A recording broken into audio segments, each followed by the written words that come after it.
This is Metro Week. Our top story, Tucson roads. We'll talk to the city transportation director about how the city is fixing the bad spots and ask members of the city council what's next. Plus, our journalists roundtable analyzes the week's news.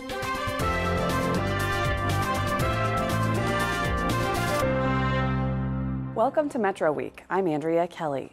Whether you drive or use transit, bike or walk, the roads are pretty much unavoidable. In Tucson, a special property tax helps pay for fixing bad roads, and that project is not going how city officials expected. It's going better. For an update, here's Mayor Jonathan Rothschild. Proposition 409, the streets bond, was approved by voters in November 2012. A $100 million 5-year pavement restoration program with 85% allocated to arterial and collector streets and 15% allocated to residential streets. Arterial and collector streets received more because they are the most heavily used. I first of all want to congratulate Darrell on completing the first year of the streets bond ahead of schedule and under budget, resurfacing 241 lane miles at a cost $11.7 million less than projected. So why are we under budget? Gas prices have fallen, and we had a favorable bidding environment, made more so by the city bundling these projects together. Why are we ahead of schedule? Both our transportation department and our contractors are doing good work. Also, we were conservative in our estimates, so now we're able to exceed expectations. Today, we estimate that all the arterial streets that voters approved for resurfacing will be complete in fiscal year 2016. So we have the happy task of deciding which additional streets to resurface. To figure that out, city staff recommended projects for the extra money, and Rothschild says the city council is likely to make a decision in late April. He says the implications are greater than just a smooth ride. The first project we did was actually called the First Impressions Project, which was coming out of the airport on Tucson Boulevard. So, and I used to tell the story, and I'm having to tell it less, that when people come to town, if they're business people, if they're visitors, you don't want to leave them with the impression of bad roads. And so every time we fix a road, we're moving this community in the right direction. And in fact, I know from driving around town as much as I do, when I'm on one of these roads that we've restored, I get a sense of pride in the community as a community member. And when I go on a road that is in need of a lot of work, I get a different feeling. So that's why this has become such a priority for my office, for the city council, and for the community. To get more detail, I went downtown this week to speak with the city's transportation director, Darrell Cole. Private companies are doing most of the work for the voter-approved road repair program, with the city overseeing those crews and deciding where they work. How do you know that the road bond projects are ahead of schedule? We monitor that. We have our $20 million that we're set aside over the 5-year program, $20 million a year over 5 years. We're well into our second year. We've already bid out the first year's projects. In excess of $20 million have already been completed. We're well into the second one. All of those are under contract. The next $20 million are under contract and in excess of that.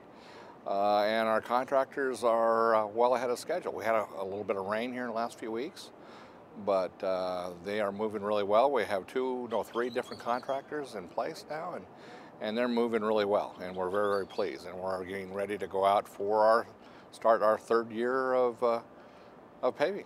Now, the projects are also under budget. Why are they so far under what the estimates were? Well, originally we went out in the bond election in November of 2012, and the estimates that were completed and worked on as part of the project, I think the folks were very, very conservative in their views. They went out and looked at the roadways themselves and thought about reconstruction and some different things that they planned on doing, and I think they're very conservative in their estimates to making sure we could achieve in the bidding climate.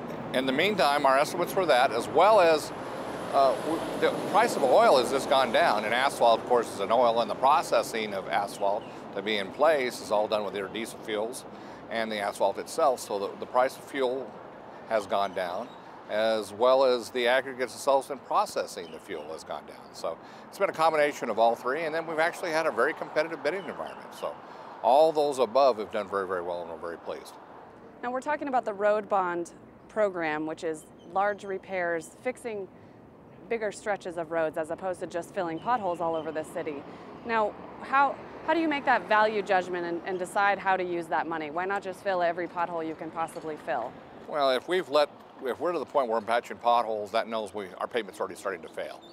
We want to pave roads well before they do that. The idea is to keep your roadways before they begin to crack, before they begin to take on penetration from water in through, then begin the pothole process. Ideally, we put a new pavement down. It's got a 20-year lifespan. At the second or third year, you're putting some kind of seal coat or an emulsified asphalt on top of that. At the 6th or 7th year, you're doing a crack seal and another type of surface seal on top of that. And at the 12th year, you're putting a seal coat of some kind, an inch or 2 inch. And then at the 12 to 15 years, you're actually coming back with an actual overlay of 2 to 3 inches and milling those things out. Absent of that type of preventive maintenance program all the way through the lifespan of an asphalt, you find yourself with potholes and those things. So we find ourselves doing the subgrade work, the patching of the potholes, and then coming back and milling out the riding surface and putting a full new riding surface back, which changes, of course, the price. I picture it as if you're doing a roof. On your roof, you don't want to wait till your roof leaks before you patch it. You want to actually put a coating on top of it and prevent that leaking. And the same thing applies in an asphalt surface. We want to get to those things early. Unfortunately, we find ourselves in some of our pavements are very deteriorated, and we have to keep the roadways open. It's not like we can close them and say, oh, no, we're not going to work on these anymore. We have to keep those open. So we're spending a considerable amount of more money early to try to get those back in a condition, in a good pavement, in a good ride quality condition. And then the idea is to keep them in that condition for the long run. The City Council in about the next month or so is going to take a vote on how to use that extra money since the projects are below budget. Do you have priorities that you would like to see? Are you going to make a recommendation to them on how they should handle that extra money? We have been working with our task force, our Proposition 409, our paving task force, a commission, if you will. It's a bond oversight commission that was appointed by the City Council and the City Manager's Office. And we've gone through and set several scenarios with that commission. They've actually made a recommendation on the arterial streets as well as residential that we plan on taking back to the City Council. So we have a recommendation from our commission after several meetings that they went through and have looked at the different scenarios that have come back. So the answer is yes, we have an arterial street system in addition to additional work, if you will, $37 million of arterial streets and another $3 million of a residential out of the $40 million capacity we plan to add that we're going to ask council to take a look at and review. Now, residential streets are in overall worse condition than some of the arterials and collectors. So how do you decide where that money should be spent? Why is there more money going to arterials? Well, in the bond election, the original bond election, it was an 85-15%. 85% of the money going to the arterial street system and 15% to the overall residential or local streets. We're sticking with that. It's at approximately, we had a pamphlet that we went out to the voters with, and we're sticking to the commitment we made to the voters at the time they bought it for the election. So any change or any additional streets that we want to do on the arterial street system, we must bring back to the City Council for their discussion, public hearing, and final determination before we can actually do any work. So that's what we're in the process of doing. Back to the question of condition and what do you do first or second, we have an overall condition index. We have a pavement management, we'll call information system, that goes out and rates the condition of our pavement, counts cracks, types of cracking, lane cracking, block cracking, transverse cracking, potholes, if you will. You can see the old alligator cracking where you can see the pavement's actually failed and it looks like an alligator's back. We have those out there. We go out and look at that. We rate those condition on a 1 to 100-point scale. So we know the condition of those pavements out there. We have many of our residential or local subdivisions that are in the 30% or 40% quartile, fairly old, not been surfaced for a long time, so we have lots of opportunity in the local areas. The Tucson Department of Transportation is overseeing this bond. The mayor has called for an extension of it, so go longer, ask voters to put more money into improving the street conditions. Is the department ready to go if that happened in the next few years? We're actually really excited. We think we've been fairly successful. We're in our second year of the 5-year program. It's seen success. The citizens of Tucson have seen it. The pavement conditions are getting better. We have a ways to go. We still have another almost $60 million to expend on this, and we're going to make a considerable difference as we move forward. So yes, we would love to start the 6th year and continue going and continue managing our pavement and do the pavement preservation we would really like to do in order to provide ride quality and economic vitality to our region, and especially just driving down the road. It affects each and every one of us each and every day. When we go to work, as we go to school, or wherever we happen to be going, it makes a difference on what the ride quality of our streets are. Thank you. Thank you.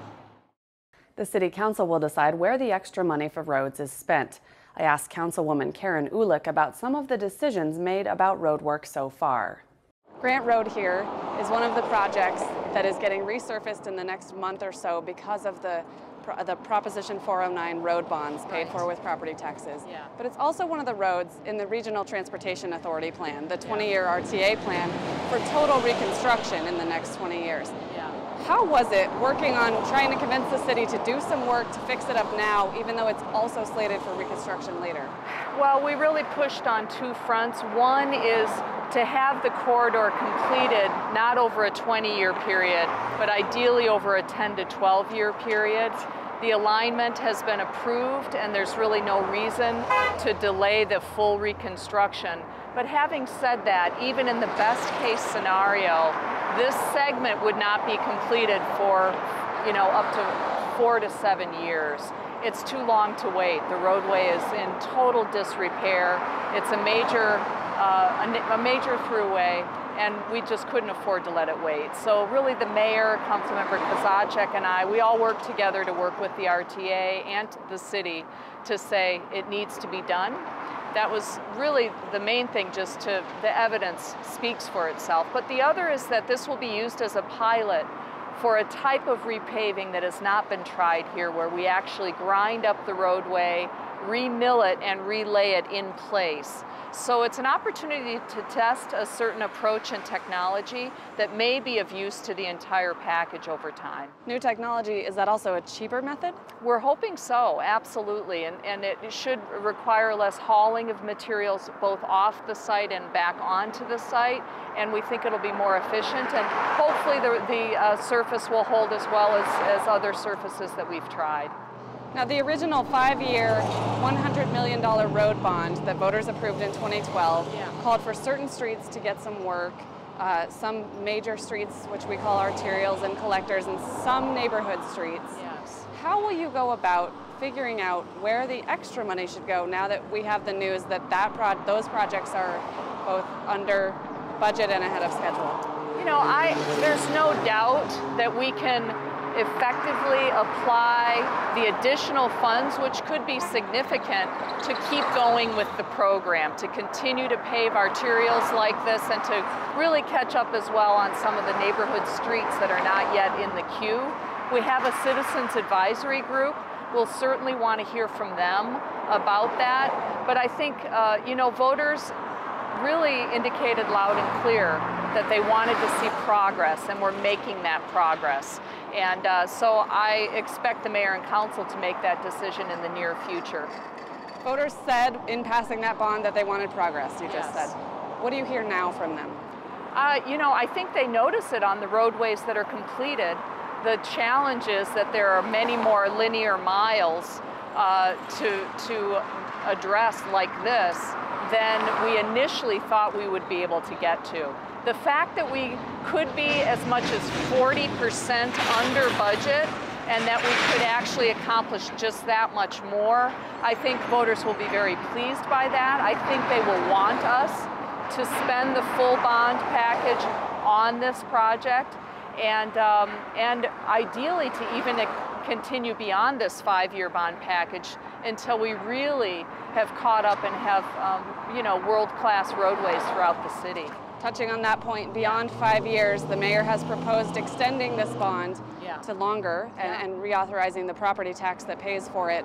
What are your thoughts on that? Is that a good way to handle this? Yeah, I think there's no doubt that people view this as a real priority. We can't expect to be a world-class city, to draw the kind of investment and have the quality of life we all want to have if we don't have a resource to apply to our roadways. We had an aggressive plan when the times were good in 2006 and 2007. We had a program in place, but the downturn and the state funding cuts pulled the rug out from it. So I think people are very pleased that we're focused, that we're getting it done on time and under budget, and I think that will instill the kind of confidence we need to just keep going. When you and your fellow council members sit down in the next month or so to figure out how to use the money that is extra now in the current bond, what's going to be important to you? What are you looking for in those proposals? You know, I think we have to look at two things: efficiency and objective criteria for prioritizing the roadways. When we had our paving program in full place in 2006, we had a plan and we had it phased based on the worst roadways and how we could stretch the dollars the furthest. So even at the beginning of this program, we started from that baseline. And I think that if we continue with that kind of approach, rather than allowing for politics to enter into it or any non-objective criteria, I think we can hold the voters' confidence. They want to see these roadways fixed, and they need to see a sound approach. And that does include the Citizen Task Force, the oversight of people who live in the community, who commute on these streets, and who want to see this work done. This week, I also asked Councilman Steve Kozachik to give us his take on the project so far and how to prioritize future work. We're standing along Campbell Avenue, which is one of the streets that was resurfaced in the city's road bond, the voter-approved project to fix up the city's streets. How do you feel about how the city went about choosing which streets get the treatments? Well, it was a really public process, and before the voters even voted on it the first time, they knew exactly what was in the, on the menu. I think that's one of the things that made it sellable to the public. Is it wasn't just, hey, we're going to increase your taxes and trust us to do the roads.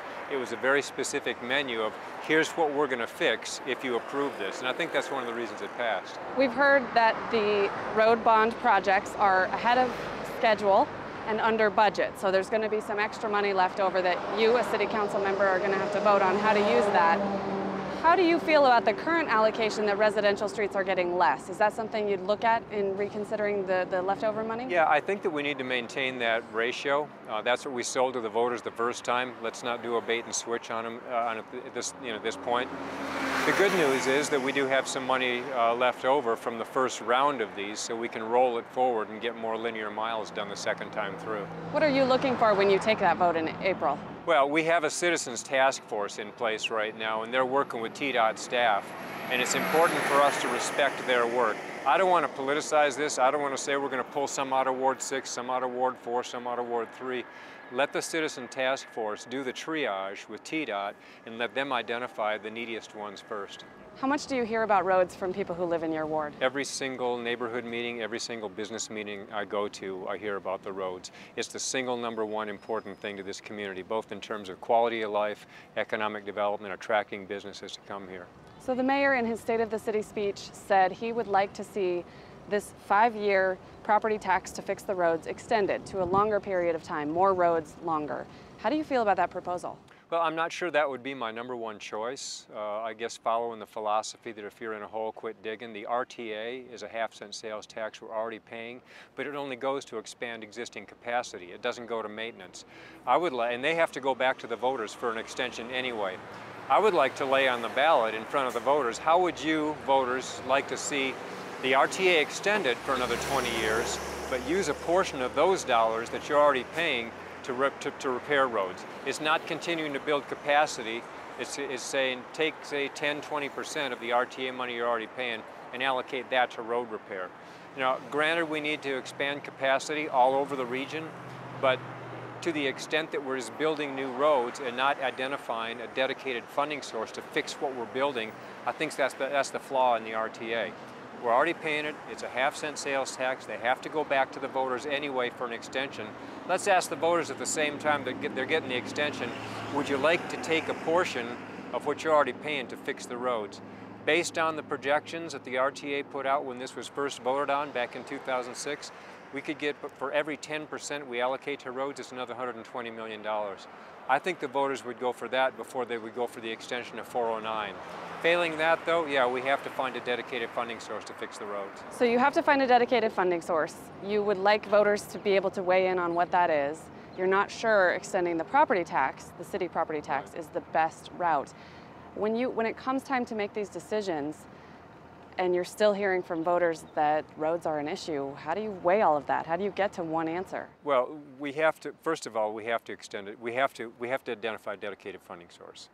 That setting aside, now the question is, what's that funding source? My position is and has been, in as much as the RTA has to be extended anyway, it's going to sunset in 2026. Let's ask the Board of Supervisors, put that back on the ballot. And Andrea, I'd say lay it on the ballot next to the gas tax, lay it on the ballot next to 409, and I'll bet you 10 times out of 10, extending the RTA and dedicating 20 or 10% to road repair wins, because they're already paying this tax. It's not a new tax, it's 20 years versus 5.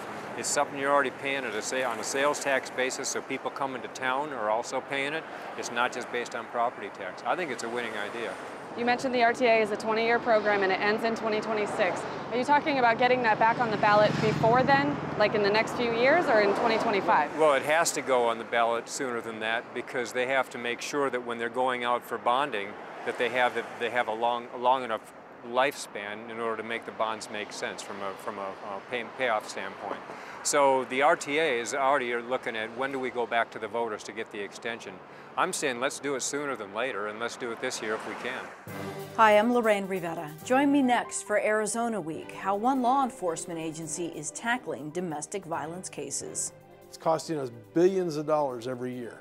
We cannot ignore this situation, not just because of the money, because of the real cost, the human toll that is occurring. Now our journalist roundtable. Joining me in the studio this week are my colleagues Zach Ziegler and Christopher Conover of Arizona Public Media. Let's stay on the topic of roads, but shift a little bit to the state perspective on roads. Christopher, we heard Steve Kozachik propose a more permanent solution to road funding.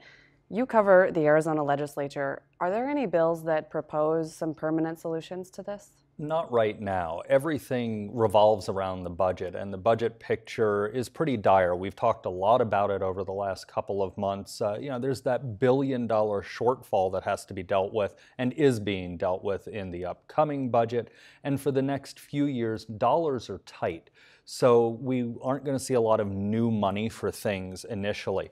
There was actually a bill that was moving in the House, seems to have stalled at this point, that would have required municipalities, cities, counties to pay motorists for damage to cars caused by potholes. Obviously, the cities and counties were not pleased about that, and that really has slowed down. I would say it is stalling, but with about a week or so left in the legislature, things come up at the last minute as amendments and get tacked on to other things. So nothing is officially dead yet, but that bill has slowed way down at this point. And then Zach, another perspective is federal legislation that recently extended the proposed Interstate 11 into southern Arizona. Now, that's an interstate highway that's going to stretch through many, many states. What did the federal bill do for southern Arizona? Really, it just says that there is intent to carry this all the way to Nogales through the Tucson area. It doesn't say anything about, are we going to put it through Avra Valley? Is it going to feed as an extension of Interstate 10? It just says we want to extend it all the way down to the border and then extend it even further past Las Vegas in Nevada. Now, I want to switch to another topic. Just today, the Sunnyside Unified School District in southern Arizona, in the Tucson area, announced that it hired a new superintendent, Stephen Holmes, who's currently working in the Tucson Unified School District. He gave a news conference today and says he knows that he needs to get to work right away. We have some serious budget challenges facing us, and we have to make some fairly quick decisions around budget shortfalls.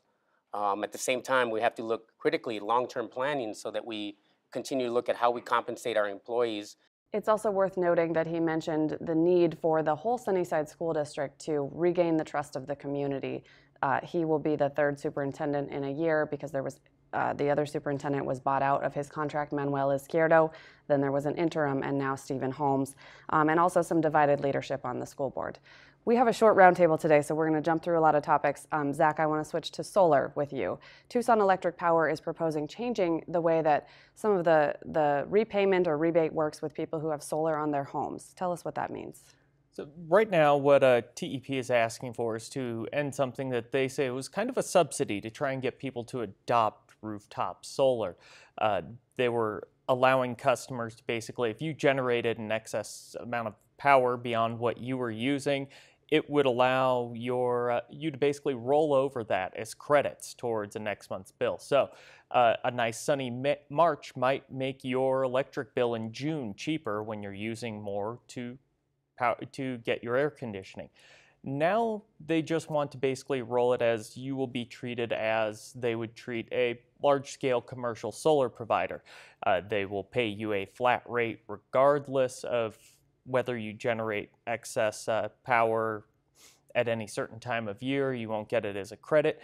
And that will mean anyone who signs up, if this gets passed through the Corporation Commission, they will end up seeing a little less.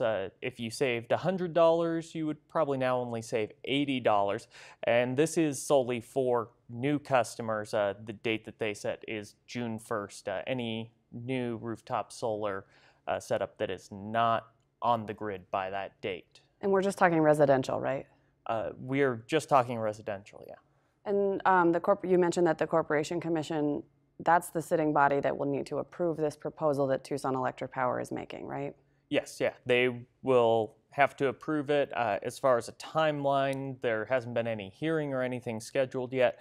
And I actually spoke with someone at the Corporation Commission a little earlier today who said it might even be a bit of a tough time frame to get this whole thing through by that June 1st date. That's kind of how the schedule runs there. And Christopher, back to some legislative topics and also back to education. This week, Tucson Unified School District Superintendent H.T. Sanchez was up at the state legislature speaking to a House committee about a bill that would make the district have more audits regarding its desegregation funding. Give us a little bit of background on that and then what happened with it. The district is under a desegregation order, and it's a very long-standing, decades-long case. And the legislature, or some members of the legislature, wanted the district to have an additional audit on how they use that money. They said a whistleblower came to them and said that TUSD is using its money incorrectly. Sanchez, H.T. Sanchez, went up there to testify. Unfortunately, the day he went up there to testify was to the House Appropriations Committee. It was the last committee meeting of the session.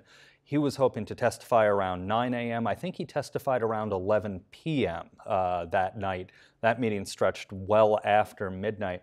And after his testimony and the testimony of some other school superintendents, that bill got shelved. Because what Mr. Sanchez pointed out, and the other superintendents pointed out, is that money comes partially through federal dollars. It's all very heavily audited as it is. And asking them to do another audit is just asking the district to spend more money to do what they're already doing. It's already heavily audited. So the legislature backed off and put that bill on hold. Was this fallout or some changes to a bill that was proposed earlier in the session to eliminate all desegregation funding? Is this related to that? It has some relation, but not a direct relation. It was a standalone, if you will. Okay, and then I also want to revisit a bill that we spoke about, the three of us, a few weeks ago, regarding a bill that would have allowed smaller breweries to also operate restaurants. Can you give us an update on the status of that? That bill has passed its final legislative hurdle. The House passed it. It was a close vote, 59-0, unanimous passage.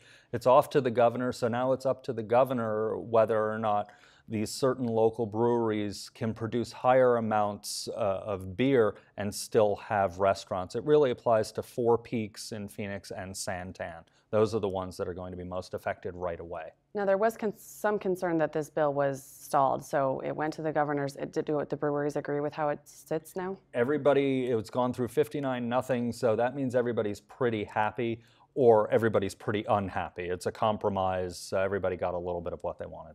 All right, well, thank you both for coming in this week. That's our show. For more on this week's news, including stories that aired on NPR 89.1, go to our website.